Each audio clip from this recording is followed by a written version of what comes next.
এটা আবার লাভ দিয়ে উঠলো কারা? ঠেকে যাওয়া বোঝেন না? মানুষ কয় না কোনো কারণে যদি ঠেকে যাস আমি আছি, এ কথা কয় কি কয় না? তখন আপনার আর কোনো টেনশন থাকে?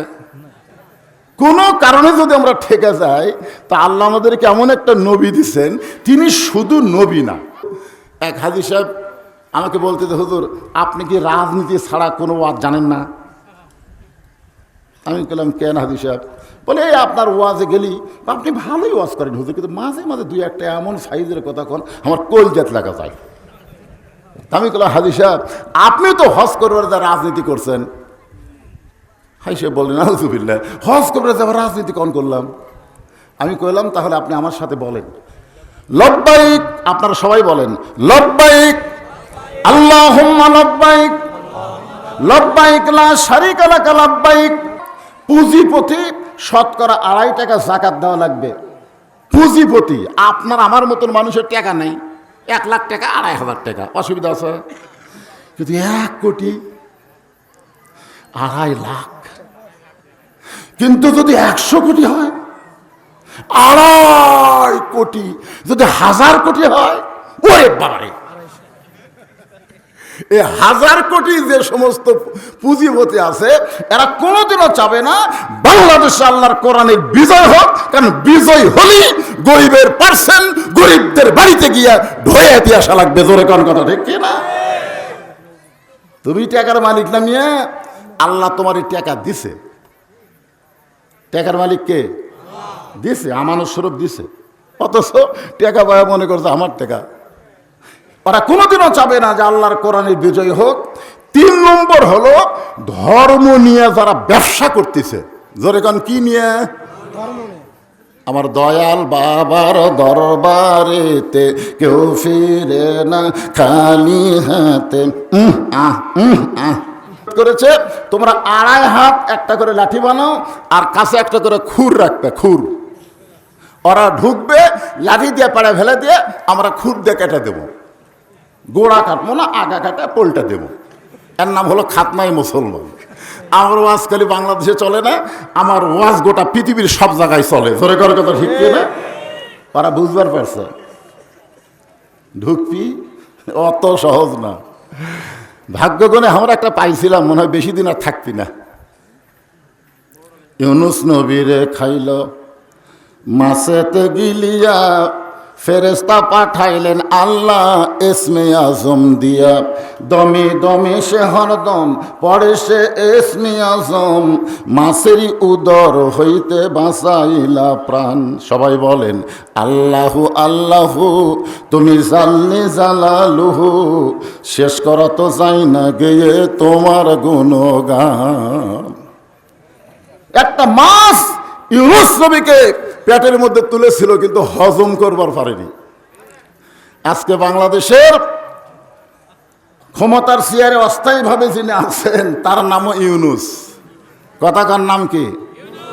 ভারত যখন হাসিনারে পাওয়ার পরে আবল তাবল বলা শুরু করলো, এই ইউনুস ভারতকে বুড়া আঙ্গুলে দেখায় চিনত গেল। জোরে কোন কথা ঠিক কিনা?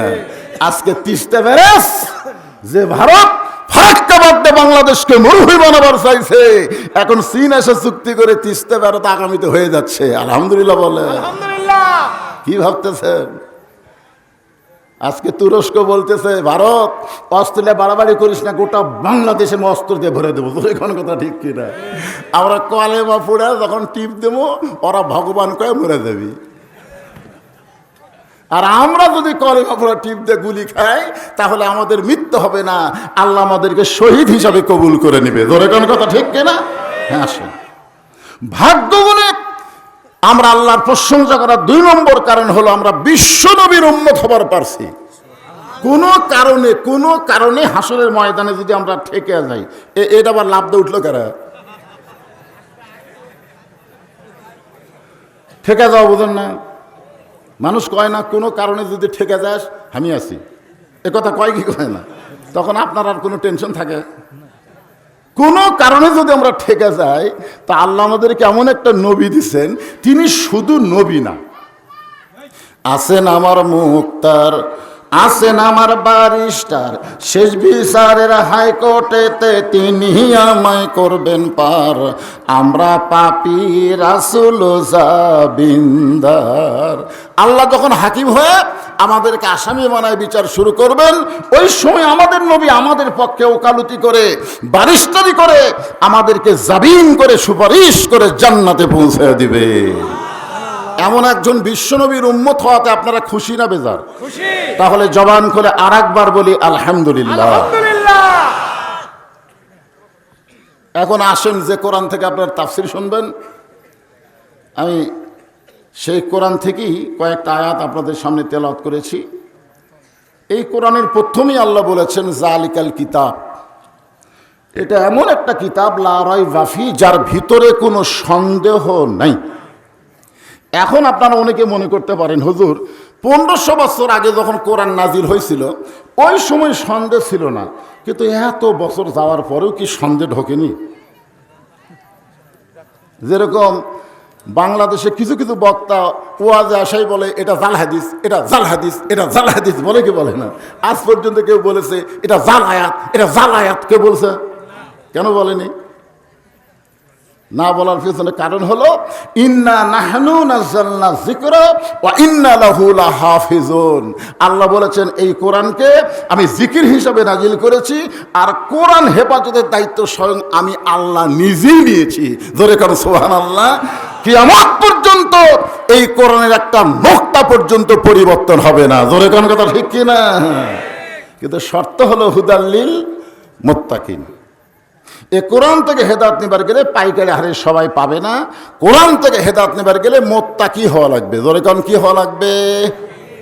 কারণ নবী যখন কোরআন তেলাওয়াত করতেন তখন আবু জেহেল কিন্তু সারা রাত কোরআন তেলাওয়াত শুনতেন, সারা রাত।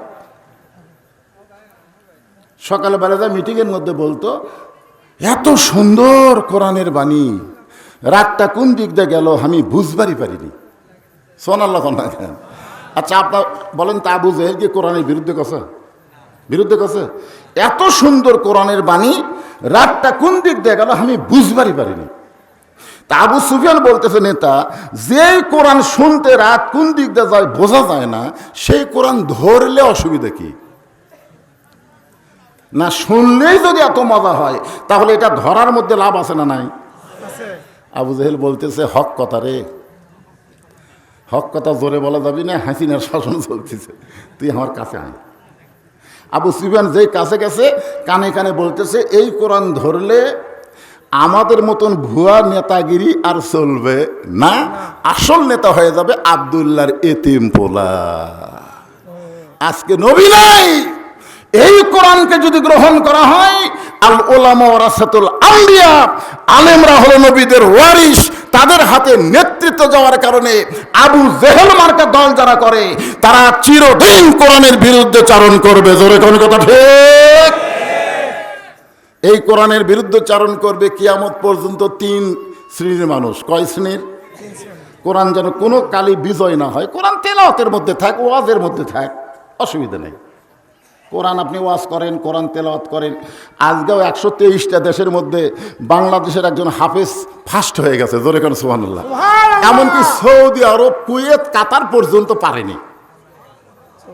যে এলাকায় আল্লাহ কোরআন নাজিল করছে সে এলাকার হাফেজেরা আমাদের বাংলাদেশের হাফেজের কাছে ফেল মেরে গেছে। 123টা দেশের মধ্যে বাংলাদেশের হাফেজ কোরআন তেলাওয়াতে ফার্স্ট। মানে পড়ার দিক দিয়ে আমাদের বাংলাদেশে 1 নম্বর। পড়ার দিক দিয়ে। কি দিক দিয়ে? পড়ার দিক দিয়ে। আপনি প্রত্যেক বছর স্বর্ণ পদক নিয়ে আসেন, কোনো সমস্যা নাই। কিন্তু আল্লামা সাইদির মতন যদি কোরআনের পক্ষে ইসলামের বিজয়ের উপরে হক কথা বলেন, তখন সে যতই ভালো বক্তা হোক তাকে আর বাইরে রাখা যাবে না, তাকে অন্যায়ভাবে জেলখানার মধ্যে ঢুকান লাগবে। জোরে কোন কথা ঠিক?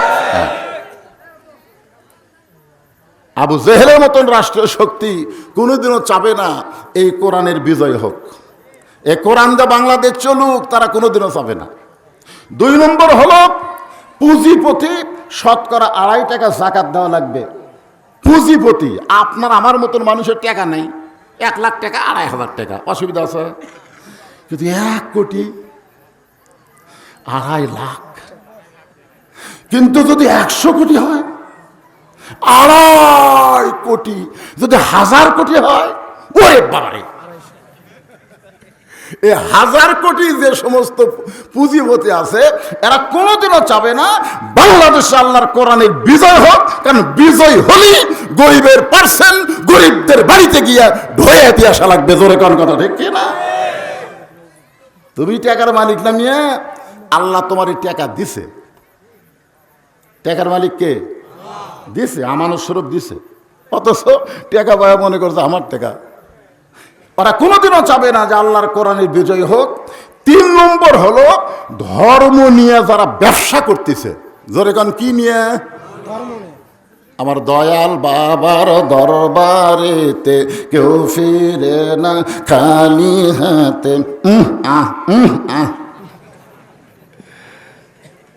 ধর্ম নিয়ে যারা ব্যবসা করতেছে তারা কখনোই চাবে না কোরআনের বিজয় হোক, কারণ কোরআনের বিজয় হলে ধর্ম নিয়ে কোনো ব্যবসা করা যাবে না। জোরে বলেন কথা ঠিক কি না? এই 3 শ্রেণীর মানুষ আমাদের বাংলাদেশে আছে না নাই? আছে। হ্যাঁ, আপনাদের মধ্যেও এতগুলো মানুষের মধ্যেও থাকতে পারে। ওরা তো আমার ওয়াজে শুরু হলেই চুলকানি উঠবে, লাভ নাই। এখন আর হাসিনা নাই, আগে অ্যাঙ্গেলে হক কথা কছি, এখন অ্যাঙ্গেলের দিন শেষ, ডাইরেক্টের বাংলাদেশ। জোরে কোন কথা ঠিক কি না? হ্যাঁ, এখন ডাইরেক্ট কথা হবে, যা হয় হয়ে যাবে। আল্লাহ বলতেছেন, এ কি হলো? এদিকে যারা ডানে আছে খুব ডিস্টার্ব হচ্ছে। ওই পার আবার কে আছে? এটা কোরআন শরীফ বলছেন, ভুল করে মোটে না। যারা ডানে আছে ভাইজান শোনেন, এই মামুদপুর ধনতলার লোকেরা এখানে বলছেন আপনারা, কারণ আল্লাহ রাসূলের একটা হাদিস আছে, মেহমান আর মেজমান, যারা মাহফিলের আয়োজন করেছেন তারা হলো মেজমান, আর যারা বাহির থেকে ওয়াজ শুনতে আইছে তারা হলো মেহমান। মেহমানদেরকে বসতে দেওয়া সুন্নাত। মেহমানদেরকে কি দেওয়া সুন্নাত? তা আপনারা যদি বসতে দিবার না পারেন, ওরা খাড়া হয়ে তো হো হো করবি।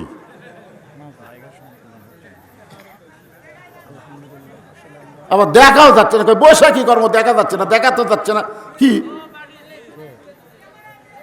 ও এই সাইডে যারা বলছে এরা হো হো করতেছে।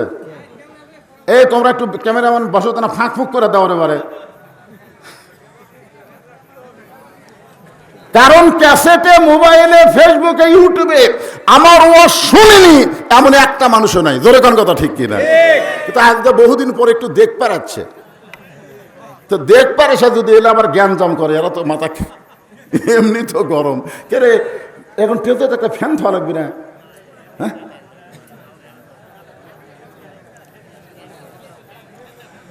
আসেন আলোচনা শোনেন যতদূর পর্যন্ত আল্লাহ আমাদের ধৈর্য দেয়।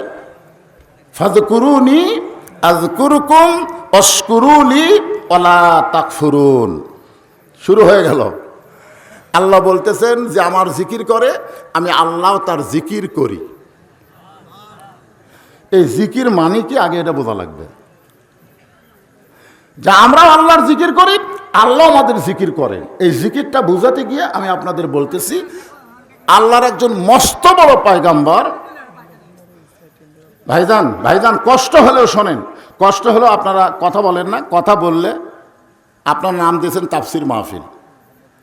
এখন আয়াতের এই জিকির মানে আমরা এক একজন এক একটা বুঝি। আসলে তো জিকির মানে এক এক জায়গাত এক এক রকম। যখন আল্লাহ বলতেছেন ইজানুদি আলিস সালাহ মিয়াউমিল জুমআ ফাসআউ ইলা যিকরিল্লাহ, এই জায়গায় জিকির একটা আলাদা শব্দ অর্থ। আবার অন্য জায়গায় আল্লাহ বলতেছেন ইয়া আইয়ুহাল্লাযীনা আমানু উযকুরুল্লাহা যিকরান কাসীরা, এই জায়গাতে আবার জিকির মানে আলাদা। জিকির শব্দ ঠিকই আছে, কিন্তু অর্থ আবার আলাদার দিকে নিয়ে যাওয়া লাগবে। তো যে আয়াতে আমি তেলাওয়াত করলাম, এটা বুঝাতে গিয়ে আপনাদের যেটা বলতেছে একটু মনোযোগ দেবেন।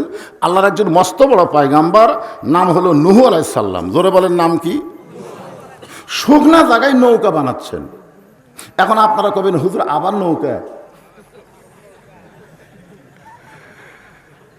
আওয়ামী লীগের এক নেতা বলেছিল আমাদের নৌকা নিয়ে আবল তাবল বকো না, আমাদের নৌকা হলো নূহ নবীর নৌকা।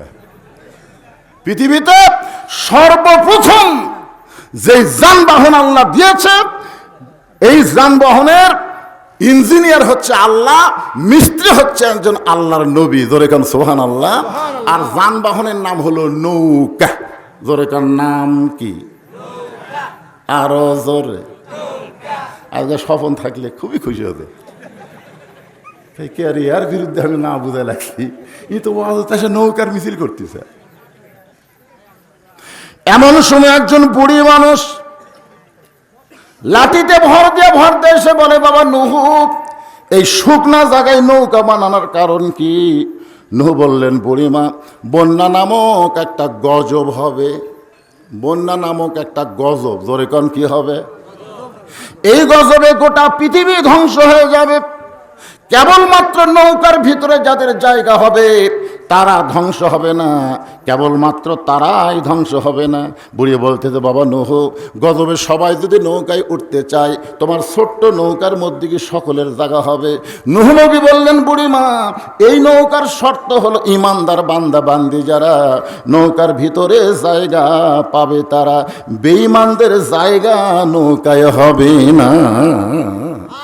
এখন বোঝা গেল আওয়ামী লীগের নৌকা আর নূহ নবীর নৌকা এক না।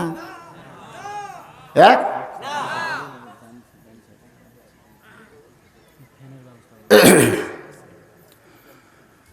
নূহ নবী বললেন, বুড়িমা, ইমানদার বান্দা বান্দি যারা নৌকার মধ্যে জায়গা পাবে তারা। বুড়ি বলতে, জানিও নৌকার মধ্যে জায়গা চাই। সঙ্গে সঙ্গে নূহ বললেন, তাহলে আপনি পড়েন, লা ইলাহা ইল্লাল্লাহু নূহু নবিয়ুল্লাহ। আমরা মুসলমান, কোন নবীর নামে কলমা পড়তে আমাদের কোন আপত্তি আছে? কিন্তু খ্রিস্টানদের আছে, ইহুদিদের আছে। জি আচ্ছা, ওইদিকে জায়গা করে দিল, ওইদিকে রাস্তা আছে, ওটা তাহলে খুলেই দেন। ভাইজান, আপনাদের কষ্ট যাদের দাঁড়িয়ে থাকতে হচ্ছে, এই সাইডে জায়গা করতেছে, বসে।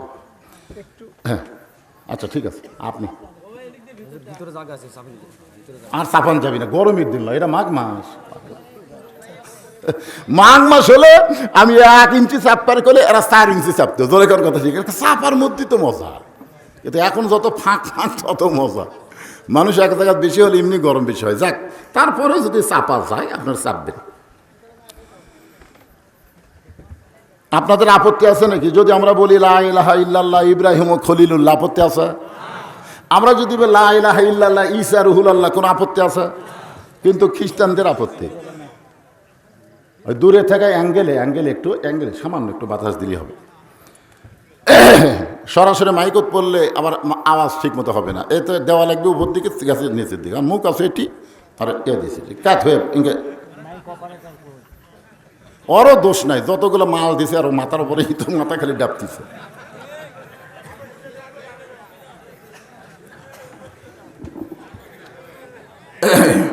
হ্যাঁ, আপনার একটু ধৈর্য নিয়ে শোনেন ভাইজান। নূহ বললেন, বুড়িমা, আপনার আর কোনো টেনশন নাই। বন্যা নামক গজব যখন শুরু হবে, তখন আমি আপনার হাতটা ধরে নৌকায় উঠাইয়া নিব। সঙ্গে সঙ্গে বুড়ি বললেন, আলহামদুলিল্লাহ ওয়াশকুরু লি ওয়ালা তাকফুরুন। শুকরিয়া আদায় করতে হবে কার? আল্লাহর। যদি না করেন তাহলে কুফরি হবে। এখানে বুড়ির বলা দরকার ছিল, বাবা নূহ, তুমি খুবই ভালো মানুষ, বন্যা গজবে তুমি আমার হাত ধরে নৌকায় উঠাবা, তোমার মতন ভালো মানুষ কেউ নেই। কিন্তু বুড়ি কিন্তু নূহ নবীর প্রশংসা না করে প্রশংসা করলেন কার? কেন করলেন?